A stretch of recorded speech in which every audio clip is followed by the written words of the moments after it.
Welcome in, everybody. Who's ready to get this dub? First win of the season for the Cowboys. I don't know if you're supposed to start that way. You should probably start with and let's preview this matchup. Smoking them, incoming. Let's get it. Pregame starts. Meow.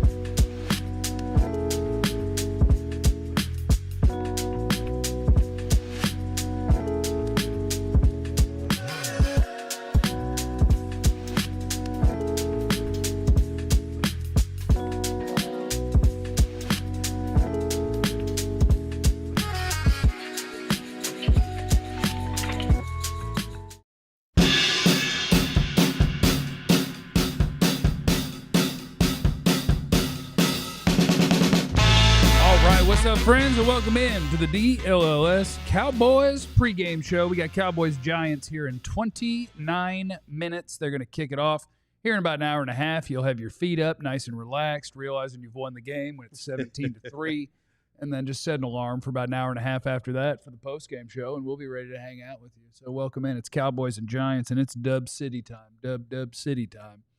My name is Jeff. I am seated next to a dapper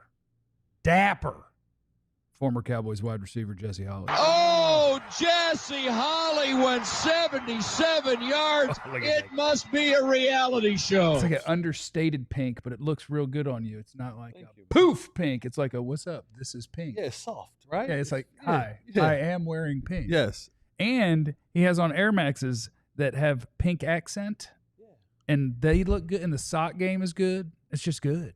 It's a good outfit for a dub. Thank you. And this is a dub outfit. That is a dub. This is a dub outfit for sure. This is not going to take an L. No. This is a dub fit, and then maybe go get some brunch afterwards. Oh, I had breakfast tacos 45 minutes ago, an hour ago, something like that. I had a croissant, bacon, egg, and cheese on that. I had a bacon, egg, and cheese taco and a brisket, egg, and cheese taco. And I put the salsa, what's the red one called? The Ranchero? Roja? Oh. I don't know. I put the red one. Okay. Not the green one. Not the green one? Not the orange one. I think it's picante, right? The red one. It's all I don't know. People will know in the chat, though. I promise you that. You let us know what you're most looking forward to today. I suppose we should start with, oh, my goodness. Tim is in the super chat, and it's 50. And this is pool fund and front twerk.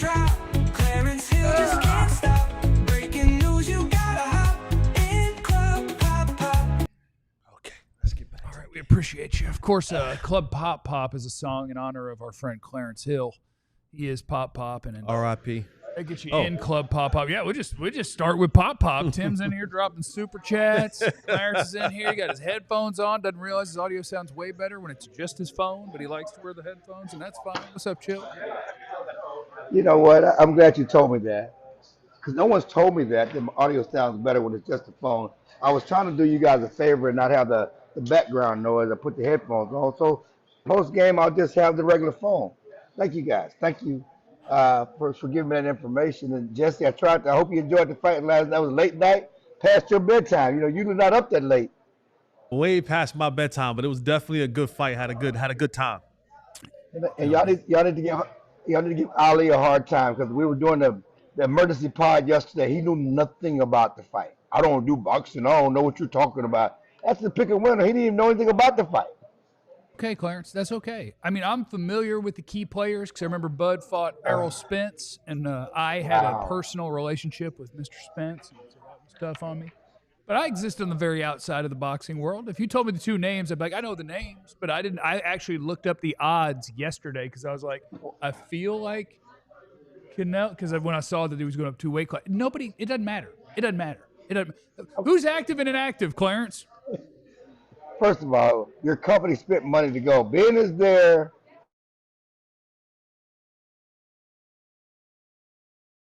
Should have known something about the fight, number one. But getting to the Cowboys, surprise, surprise, Mozzie and Blue are inactive, as Jerry told us Wednesday. Jerry, basically gave us, intimated on Wednesday. He didn't go outright say it, but he basically said, we're going to run it back the same way we did against the Eagles. And those two most likely will be inactive. And certainly the Mozzie Smith is not a surprise. People were hoping that maybe Jaden Blue, could come up and do some things, give him some juice to that offense. But this is not a surprise. We've talked about this They're inactive.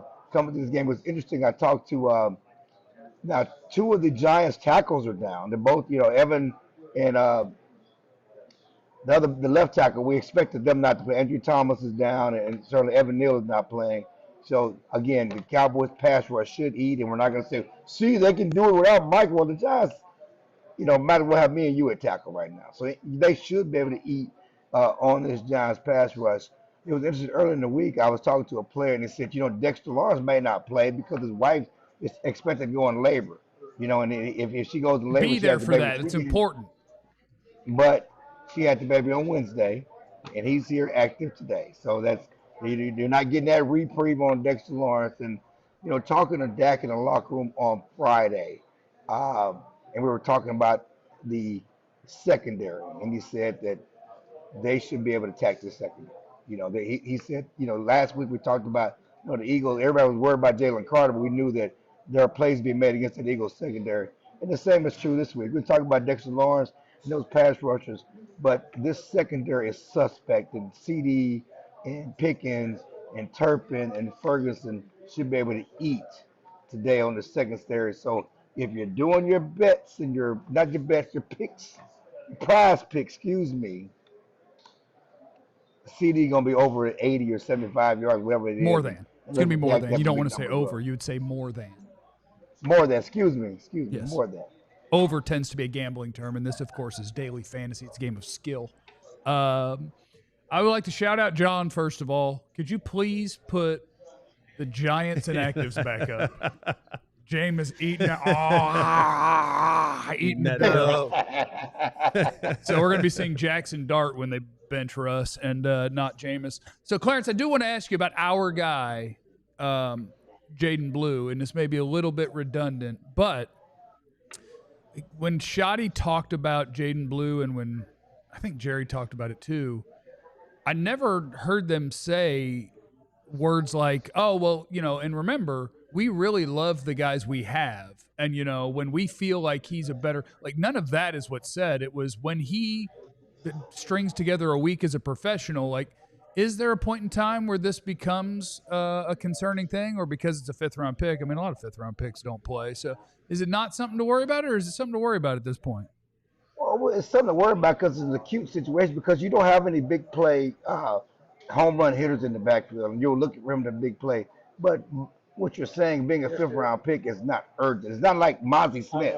When your first-round pick is inactive, that's a huge deal. Going back to the Bobby Carpenter, when your talking with Sean Mozzie Smith, when your first-round pick is inactive, first year, second year, third year, that's a big deal. That speaks volumes about your draft. Blue was drafted in the fifth round. And I think a lot of people, and we talked about this last week, there were a lot of expectations on him because of what we saw at Texas, because he runs a 4.3, because nobody in the backfield can really house it like he can, as we saw last week when Miles Sanders got run down by a damn linebacker.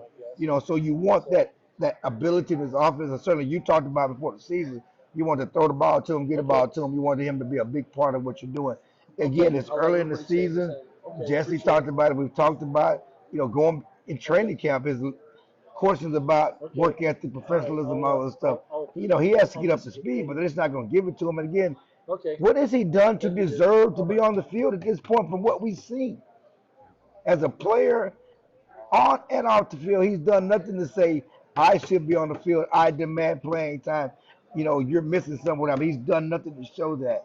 And so, yeah, that's part of it. Clarence, flipping to the other side of the ball with the injury to Deron Bland, and they had some call-ups. Zion Childress got called up. Roche got called up. And now they're talking about, Shai talked about this week in his press conference, using these different packages, having guys like Reddy Stewart and Quezzy Bridges, but also using Wanye Thomas in some of the nickel packages. Just kind of, can you go into a little bit, from talking to Shotty, how they plan on, handling the secondary when the Giants, go into their 11 personnel or 10 personnel, who's going to go where in that secondary? Well, I think the bottom line is Reddy's going to be the one that's in the slot. He's the primary target to be in the slot.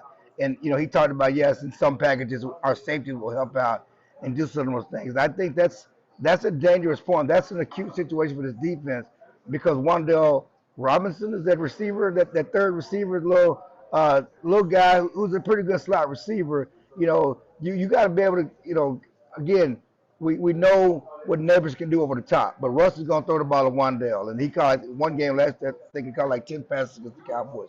So, that's an issue that needs to be covered. And right now they're going to start up with Reddy. Diggs had 27 snaps last week.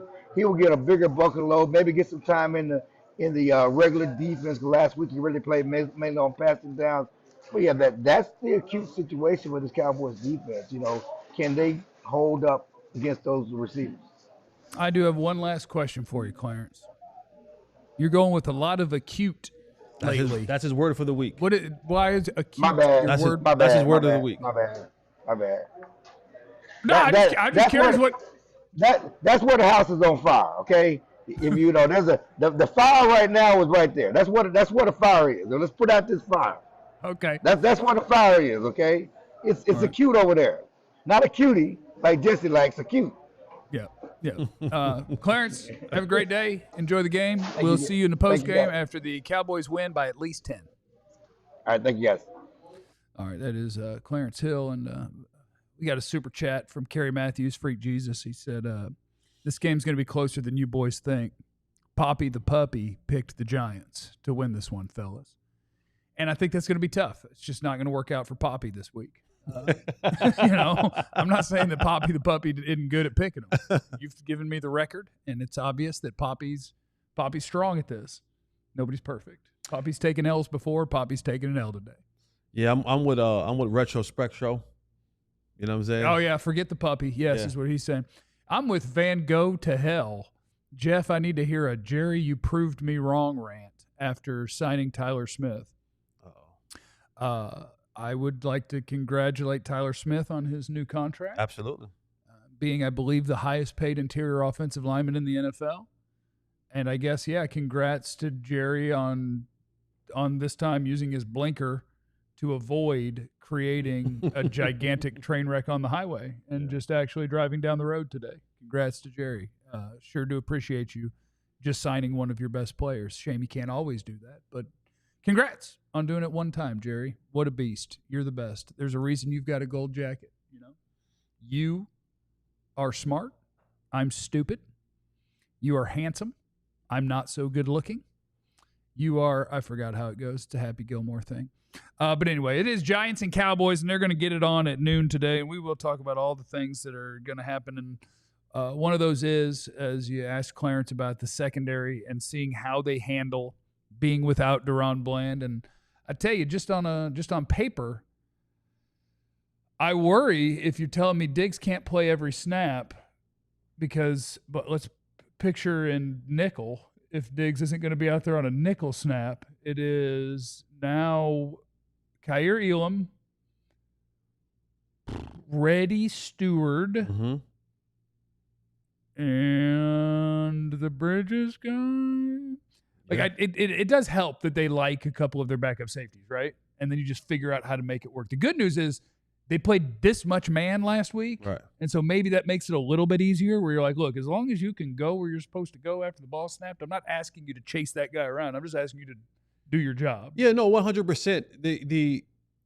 The problem with that is at times the Cowboys, the Giants, they like to play a lot of spread, right? So they want to get out there and get those receivers out there. When you have the guys who have the inexperience playing out there, whether it's your Triquez or your Zion children, while we like those guys in preseason, right, we also know that the regular season is a different beast. So when the motions come into play, when the checks at the line of scrimmage come into play, are they ready to check the check? Right? Like, are they ready to, when Russ checks and their defense checks, are they ready for that check? Are they ready to be in the next position? Are they ready when that switch release happens? Are they ready to pass that off to the next one? And zone is very important as well, because if you're not where you're supposed to be, if you're not communicating it right, you can have busted coverages. And, for a guy like Malik Neighbors, we talked about him so much this week. Malik Neighbors doesn't need much. Like, he's one of those guys where even when he's covered, he's open because he's that good. So if you aren't where you're supposed to be, and there is a level of nervousness that comes to a player when you're getting your first opportunity. So if Diggs is getting the start and you're talking about Reddy or Tarquez or whoever's going to come in to give him a breather, when does that come, right? Like how does he get ready for that? So his first snaps may be what? 25 snaps into the game. He's been sitting on the sideline for a long time, and now you got to come in, and all of a sudden now you're playing cover 3, off coverage on Malik Neighbors, and you're trying to break on a route, and now he shifts you. You know, so who's going out there in base?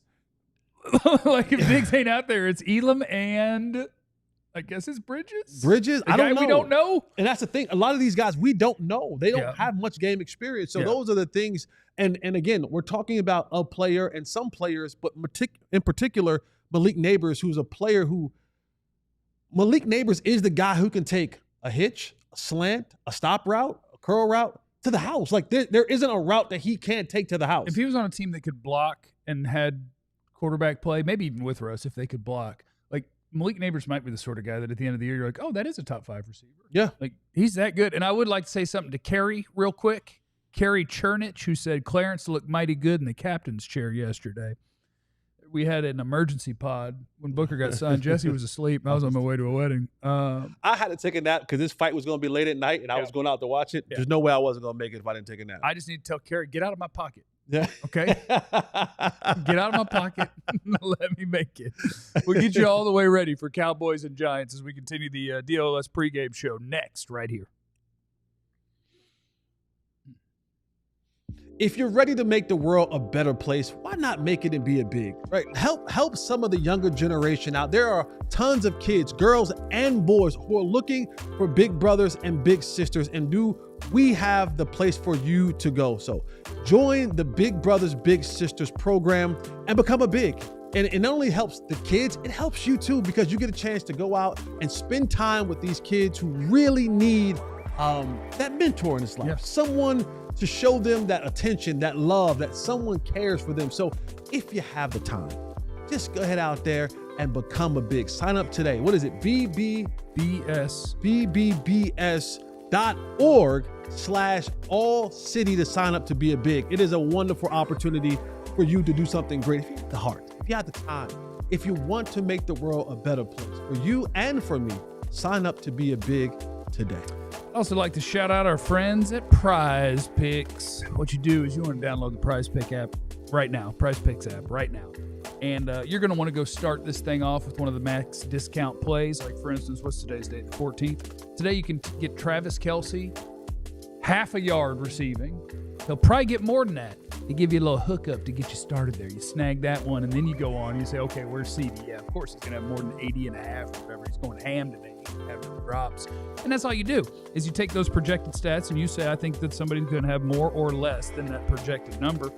And you pick anywhere from 2 to 6 different ones. And if you get your picks right, you can cash in. It's the best way to get action on sports in more than 40 states, including Texas. Go ahead and download that PrizePicks. You'll see my picks in a second. Download the app today and use the code DLLS. You get $50 in lineups after you play your first $5 lineup. Don't pick Jameis. He's inactive. That's code DLLS to get $50 in lineups after you play your first $5 lineup. PrizePicks. It's good to be right. It is the DLLS Cowboys pregame show. Please smash that like button. It's good for the algorithm. Let us know who's going to score the first touchdown for the Cowboys, too, if you would. And here are the pregame picks presented by PrizePicks. I got Ferg going for more than 2.5 catches, okay? I got Dak going for more than 6.5 completions in his first 10. You can do some wonky stuff in there. You can pick some. It's not all just a number. You can do wonky stuff. That's coming out hot. I got Dak completing 7 of the first 10. That's hot. At least. And Mr. Unlimited, more than a half a passing touchdown. I think Russ will get him one. And that's tough because you have to pick at least 2 teams in your picks. So I couldn't just pick Cowboys. I had to pick a Giant. So I'm sorry for picking him to get a tutty. And you can see Ali's picks and John's picks, but y'all not worried about that. Go with what I got. John's got Malik Neighbors scoring a tutty, Russ throwing a tutty, but at least he believes in Dak and that he'll have his passing yards, and that's nice. All right.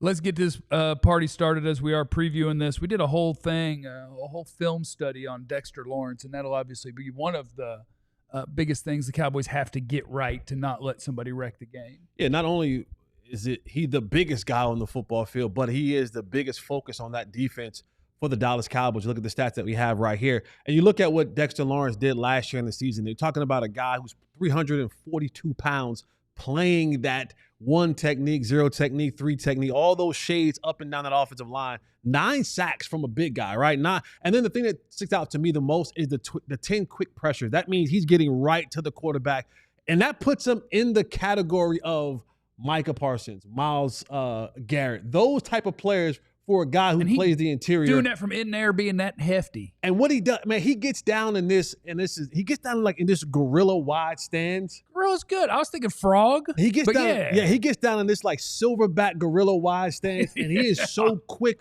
off the ball. And I know people say, well, he didn't do anything against the Cowboys. There's a reason why the numbers look so skewed from what he did in the regular season and what he did in the Cowboys last week. Let's just flash back to week 4 of the Cowboys last week. Not only Dexter Lawrence, regularly, he faces double teams across the league. Like 60% of the time? 63% of the time, right?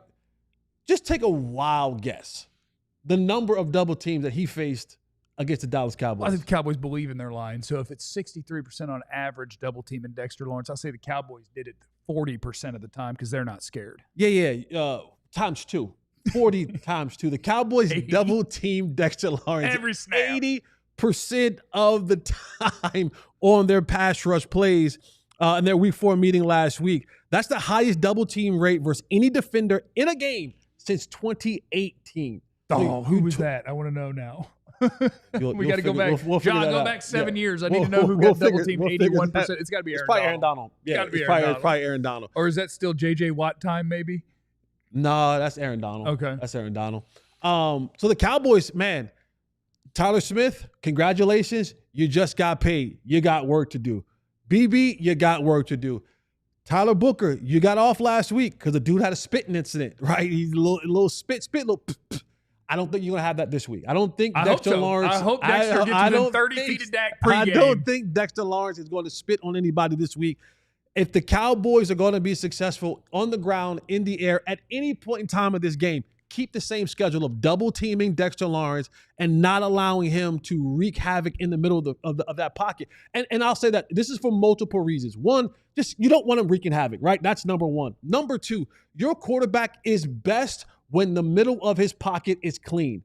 Dak doesn't want to be a scrambler throwing off platform. He wants to be able to stand tall in that pocket, deliver the ball on time, which is critical, to the places where he wants to go. And also, when you begin to collapse that middle of the pocket, that middle of the line, when you get that pushback, recreating that line of scrimmage, now your edges are shortened.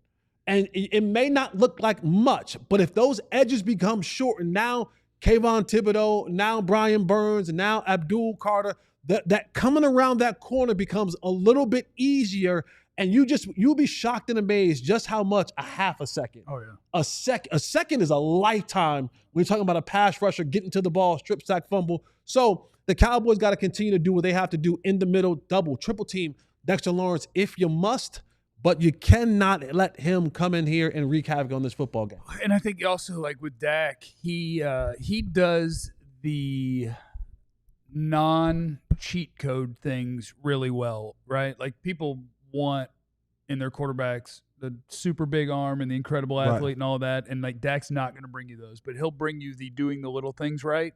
And so if it's a free guy that beats Terrence Steele, Dak can handle it. Yeah. When you're talking about what do you do against pressure, he will step up in the pocket and make the throw. Like he'll do the quarterback things. And if you don't give him that spot to do that, well, now we're in trouble. I did want to talk about the Cowboys defensive tackles real quick. Okay. Because I did a science project this morning. Yes. I guess it was a math project.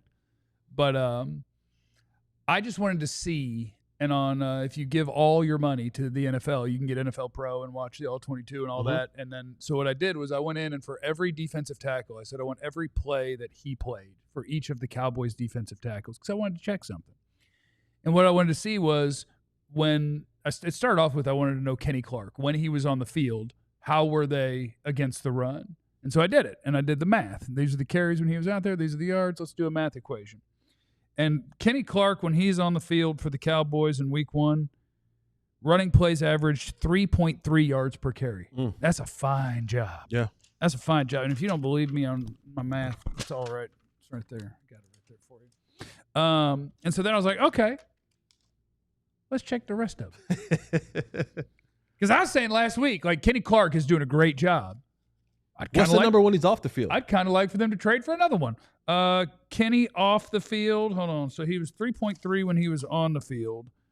All non-Kenny plays was 5.1 yards per carry. So he matters. Which would be about the worst. I'm sure that would be the worst in the NFL. 5.1. Maybe the Ravens might average more than 5.1 because I bet Lamar averages like 6 or 7. But yeah, that's the difference between really good run defense and bad run defense. Right. Was Kenny Clark on the field? When Osa is on the field, 3.9 yards per carry. Okay. So they do a nice job when Osa was on the field in week 1. Then I kept going. We got 2 more D tackles we got to check. Solomon Thomas on the field, 5.1 yards per carry. Ooh. And then we got one more man to check. Jay Toya on the field, 5.5 yards per carry. Yikes. That would definitely be the worst in the NFL. And so it's just something that I think is worth keeping an eye on. Is a regular eye or a wonk eye? I'd keep a wonk eye on All it and a sharp eye. All right.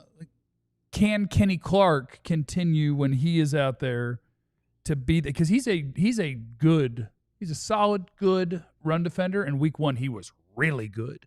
Can he keep up that level of play? And when he's not in the game, or especially when he and Osa aren't in the game, are we going to continue to see And if we continue to see can we campaign Jerry to, and this is not an indictment on anybody. Solomon Thomas is kind of a journeyman. He's an undersized D tackle. His game is not wrestling bigs at the point of attack. And then Jay Toya is a 7th round rookie. So I'm not coming at him. Right. But I am saying if that is a trend that continues, it'll be really good for Kenny Clark. And then it'll be, hey, Jer, are we trying to do something this year? Go get me another one. Because if we can get if we can shore that up. Now, when you say another one, have another one. When you say another one, you mean another one or just another one? At least another one. Okay. But if you could get between another one and another one, like if you could get somebody's 3rd best defensive tackle on a tanking team, something like that, just kind of fortify that would be nice. And so it's worth keeping an eye, a sharp eye, a wonk eye, and a regular eye on a patch eye, if you just got one, on how all of these defensive tackles play. So we've covered that. And then the one thing, Cowboys, that I'd really like to see, what derailed the Giants last week is what has derailed the Giants for, I don't know, half decade, a decade, whatever. Like, regardless of how many really good football players they add, regardless of how many star players they add, but they cannot get that offensive line right to save their lives. And Andrew Thomas is a really good player, their left tackle. He's out again this week. Last week, they couldn't do anything on offense because they couldn't block a lick. Cowboys, if you look at the total pressure numbers, you'd be like, oh, man, they really pressured the quarterback. But if you look at how long it took them to do it, what you find is, Jalen Hurts just stood back there not worried about y'all. The average time to get a pressure was way over 3.5 seconds. Right. The worst in football. Let's get that on track. It's the right week for it. Absolutely. Because if you don't think Malik Neighbors, Wan'Dale Robinson, and even Darius Slayton, like he's a fine NFL player, they can hurt you. But they couldn't do it last week because they couldn't block. So let's get this pass rush going, and let's do that in under 3 seconds. Can some of these guys wake up and take a step and get some quicker pressure so that you can make the Giants look like they looked a week ago, which is inept? That's what we're looking for. No, I'm with you 100%. Like, and this is, we always talk about those teams. We call them the Walgreens or the Rite-X type games. Yeah, it's the medicine games. Oh, the get right games? Get your get right games. Okay. So this is the point where when you have those medicine games, where you get the get right games. So the Cowboys have an opportunity for their defensive front to kind of get right in that situation. You know what you talked about, what they are, or those players are when it's in the run defense, but they got a chance to go out there and get this pass rush going. So now you can start putting this whole thing together. Give me the winner of this football game and the score of this football game. And keep in mind that if you're wrong, there is a punishment. All right. The winner of this football game, like my boy Retrospectral said, F them pups. Cowboys 28, Giants 12. 28. Ooh, that's a whooping. Yeah. That's a whooping. Yep. If that is the final score, that'll be a really nice performance, even though it's the Giants, by the Cowboys defense. I'm going between two difference. They're both 10-point wins. It's either 27-17 or 30-20. 27-17, 30-20. Cowboys. Cowboys are going to score 30 because that'll make me feel better.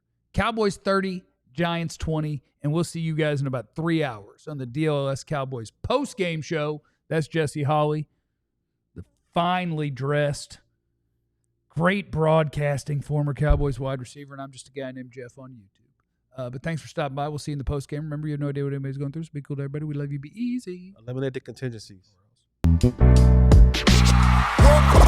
We all silly like the mayor.